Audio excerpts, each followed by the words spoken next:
Okay, so I grew up in Austin in this foster home, and there was these tombstones outside. They were above ground, not below. And you could take the lid to it and push it over and look inside. And some of the kids used to get inside and mess around in it.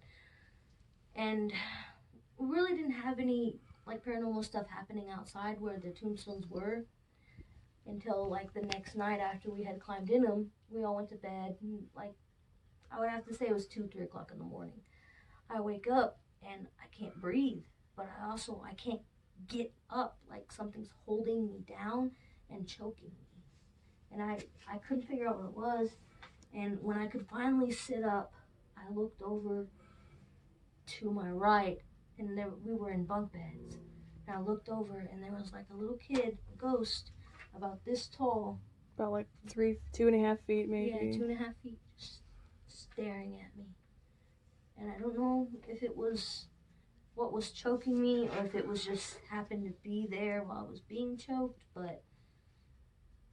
and I can't prove that it came from those in the backyard or anything like that because they were empty. But yeah, I was being choked. When about when was this? Like about what year? Maybe do you remember? I would say 2007. Okay. And this was in Austin. I always like to ask people like if you remember kind of what time of year it might have been. I know it was warm outside, like it was hot. Okay. So probably between March and May. Okay. Did it just happen one time? Well, I mean, it was multiple. It was like weird shadows walking through the hallway, or just noises that you would hear and nobody was up, and then the gravestones in the backyard. But we never had anything in the backyard happening that was weird. It was always in the house. So I'm not sure if those tombstones in the backyard had anything to do with it, but it definitely had me thinking that it did.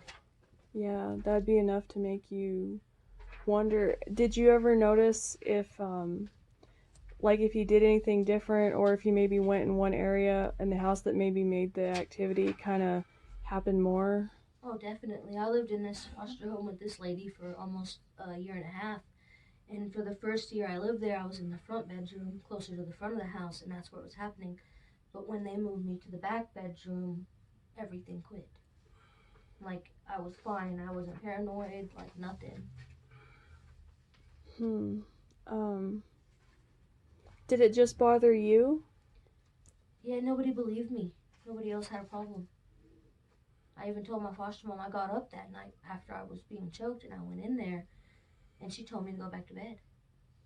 So nobody believed you, and it didn't bother anyone else, or if it did, like they didn't talk about it, but it was probably just you. Yeah. Okay. But I've always been the person that can like feel if there's a spirit or if there's something going on that's maybe not normal. Like, that's just me.